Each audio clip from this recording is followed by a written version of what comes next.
اتأذيت بهاتلرت. اتقتلتي؟ ايوه اعترفت طبعا تحت تعذيب يعني، بس محدش يلمسني بس. فنانة مصرية أغراها حلم الشهرة وخطفها ساري قطري، ولما اتهمت بقتله ساعة أثرية أنقذتها. اللي في الصورة دي فنانة مصرية شابة اسمها حبيبة سالم، 22 سنة، من محافظة الجيزة. الواقعة بدأت عام 1998 وتحديدا في شهر رمضان. حبيبة بتفطر في استوديو التصوير مع زميلاتها، وفجأة مجموعة من الرجالة بيدخلوا عليهم ويعرفوا نفسهم إنهم تبع الأمن، وبيطلبوا من حبيبة تيجي معاهم ياخدوا منها كلمتين ويرجعوها تاني. ولما زميلها طلبوا يجوا معاها يعرفوا ايه اللي بيحصل، الرجاله دول طمنوهم ان الموضوع بسيط، وفعلا اخدوا حبيبه وركبت عربيه البوكس. لكن بمجرد ما ركبت عربيه الشرطه اتفاجئت بواحد من الموجودين معاها في العربيه بيغطي عينيها بقطعه قماش سودا، وبعدها العربيه مشيت لحد لما وصلوا مكان ما تعرفش هو فين، وهناك شالوا العصابه من على عينها. وفجأة حبيبة لقت نفسها متحوطة برجالة أول مرة تشوفها، فخافت وفضلت تصرخ وطلبت يخرجوها من المكان ده، وسألتهم هم مين وعايزين منها إيه. فجأة كم من الرجالة، هم محدش فيهم كان لابس لبس ظابط. واحد يشيلني ويرزعني في الأرض، وواحد بيشيلها ويهبدها مرة واحدة على الأرض، وهم بيتهموها إنها قتلت جوزها الساري القطري علشان تسرقه. حبيبة أنكرت إنها قتلت جوزها أو تعرف حاجة عنه، ولحد اللحظة دي هي مش فاهمة أي حاجة، وكل اللي قالته إنها سايبة بيت جوزها من حوالي 12 يوم. لكن الرجالة دي اتهموها إنها قتلت جوزها وطلبوا اعتراف رسمي منها، بس حبيبة رفضت تعترف بحاجة ما عملتهاش بعد ما عرفت منهم إن جوزها مقتول في شقتهم. ففضلت محتجزة في المكان ده ضرب وتعذيب وإهانة علشان تعترف إنها اللي قتلته، لحد اليوم الرابع دخل عليها واحد وعرفها بنفسه إن اسمه الضابط ياسر، وقال لها إن كل الرجالة اللي حواليها دي رجالته، وإنه قدامها حلين مفيش غيرهم علشان تترحم من العذاب ده. أول حل يجيبوا أهلها كلهم ويعذبوهم قدامها لحد ما تعترف بقتل جوزها، وتاني حل تمضي على المحضر ده. وطلع محضر بعد ما كتبه بنفسه، وكان محتواه إنها دخلت الشقة فلقت جوزها متضايق بسبب تأخرها في شغلها، فحصل مشكلة بينهم، فأخدت آلة حادة كانت موجودة قدامها وطعنته لأنه كان هجم عليها، فهي حاولت تدافع عن نفسها. ووقتها الضابط ياسر أقنعها إن القتل كده كان بسبب الدفاع عن النفس.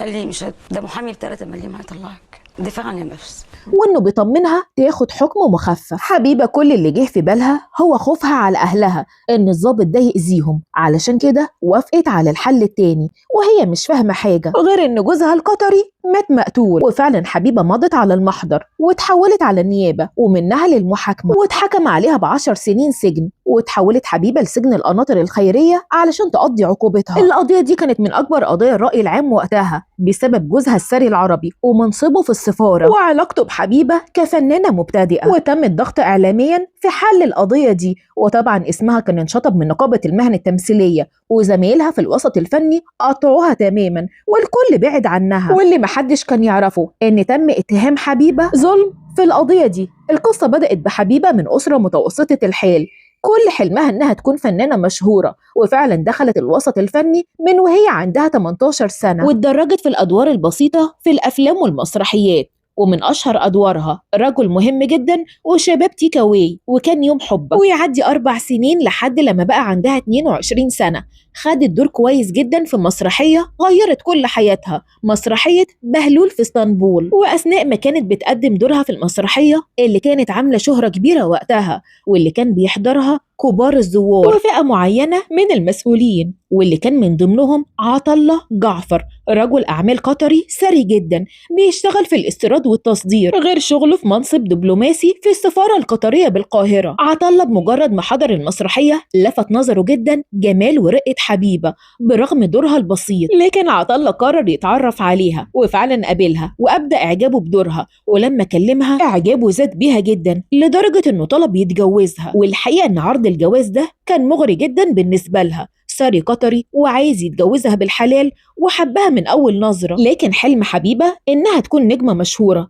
فما كانش عندها استعداد تضحي ب4 سنين من شغلها في الأفلام والمسرحيات وحلمها إنها تكون فنانة علشان في الآخر تتجوز وتقعد في البيت. بس في نفس الوقت الجوازة دي كانت بالنسبة لها فرصة كويسة جدا، خصوصا إن عطلة كان مستعد يزيل كل العقبات قدامها، ده غير إنه هيقدم لها حياة مرفهة جدا. وبرغم ترددها إلى إن حبيبة وافقت، لكن بشرطين: الشرط الأول إن عطلة ما يتدخلش في شغلها ولا يمنعها من حياتها الفنية ولا التمثيل. أما الشرط التاني إن جوازهم يكون في السر ومحدش يعرفه غير أسرتها وأسرته، وما يتمش الإعلان عنه لحد فترة معينة لما هي تثبت نفسها في الفن، وبعدها يعلنوا الجواز. وفعلا بعد ما اتفقوا على كل حاجة أهل حبيبة رحبوا بالجوازة، أما أهل عطلة رفضوا الجواز باستثناء والده اللي شجعه من جوازه بحبيبة. وفعلا تم الزواج في شقة راقية بمنطقة الهرم، والحياة الزوجية كانت هادية بينهم باستثناء الخلافات البسيطة اللي كانت بتحصل بينهم بسبب إن حبيبة كانت داخلة دور في مسلسل جديد اسمه السيرة الهلالية، وكانت بتتأخر في اللوكيشن وبترجع البيت متأخر بسبب التصوير. والأمر ده ضايق الزوج جدا وحصل بينهم خلافات لأنه اعترض على شغلها وتأخرها وطلب منها تسيب شغلها، وبالمقابل هيوفر لها كل الفلوس والرفاهية اللي محتاجاها. لكن حبيبة رفضت لأنها ما اتفقتش معاه في أول الجواز على كده، فالخلاف كبر بينهم، وحبيبة قالت له إنها هتسيب البيت لحد لما الأمور تهدى. وبعد 4 شهور جواز حبيبة أخدت شنطة هدومها وراحت على بيت أهلها، وكانت بتمارس حياتها عادي، تروح الشغل وتقابل أصحابها، وفضلت بعيدة عن بيت جوزها لمدة 14 يوم لحد لما تم القبض عليها وتم اتهامها بقتل جوزها، واتحكم عليها ب10 سنين سجن، ودخلت سجن القناطر علشان تقضي العقوبة. وابتدت حياتها هناك وهي مش مصدقة إنها اتسجنت ظلم، وجالها هستيريا وانهيار عصبي، كل ما تفوق تصحى تلاقي نفسها في السجن فتفضل تصرخ وتبكي. معظم الموجودين هناك اتعاطفوا جدا مع حالتها، بما فيها مأمور السجن اللي أمر بدخولها المستشفى أكتر من مرة لحد لما تهدى وتاخد على الوضع، لحد لما يعدي 5 سنين كاملة وهي مسجونة، وتحديدا لحد عام 2003 لما واحد راح يبيع ساعة ذهب في محل مجوهرات، طلب يبيعها ب500 جنيه. فصاحب محل المجوهرات لما شاف الساعة وبفحص رقم التسلسل لقاها ساعة أثرية بعشرات الآلاف، فشك في الراجل ده وطلب فاتورتها، لكن الشخص ده قال له إنها كانت جاية له هدية ومش معاه الفاتورة. لكن الجواهرجي شك فيه لأن من المظهر العام للشخص ده مستحيل يقدر يملك ساعة قيمة ويطلب مبلغ زهيد فيها. فالجواهرجي حس ان الساعه دي مسروقه لانها من القطع النادره، فالجواهرجي قال للشخص ده انه هيدخل المكتب جوه يجهز له الفلوس. واول ما الجواهرجي دخل اتصل على رجال الامن وبلغهم بشكوكه، وخلال دقايق كانوا وصلوا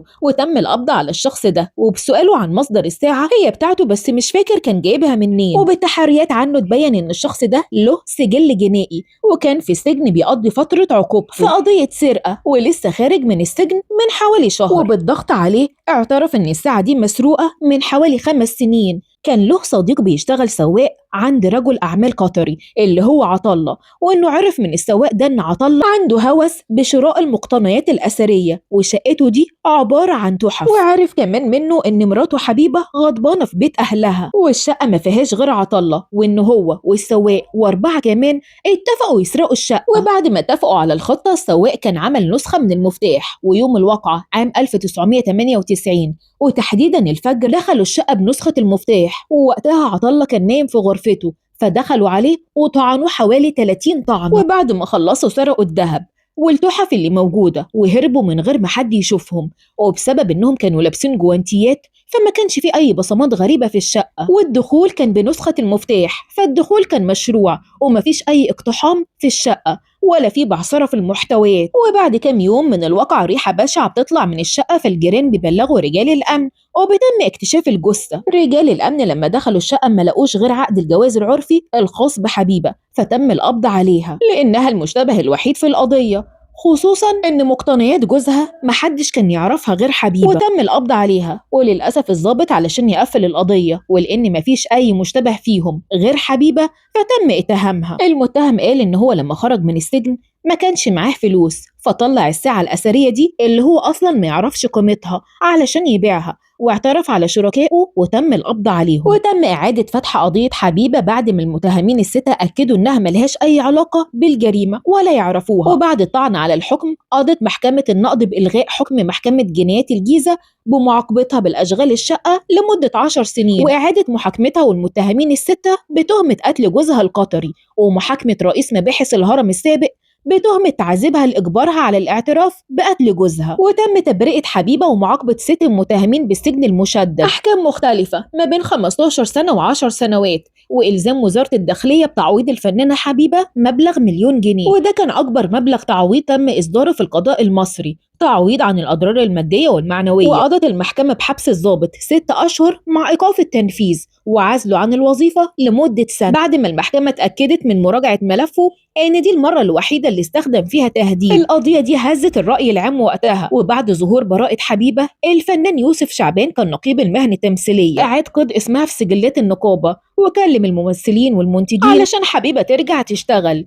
أما حبيبة كتبت قصتها وكل اللي حصل لها في القضية، وتحمس أحد المنتجين لتحويل القصة دي لفيلم سينمائي. الجدير بالذكر إن زي ما في سقطات حصلت ودخلت بريئة الحبس، كان في المأمور اللي رأف بحالتها، وفي ضابط المباحث اللي دور ورا المتهم لحد ما توصل لحقيقة الساعة، ورئيس المباحث اللي أمر بإعادة فتح قضية حبيبة وظهور براءتها. العدل مش إننا نلاقي متهم ونقفل القضية، العدل الحقيقي إننا نوصل للحقيقة حتى لو الحقيقة دي اتأخرت سنين، لأن الشخص المظلوم بيدفعها من سنين عمره وحياته وسمعته.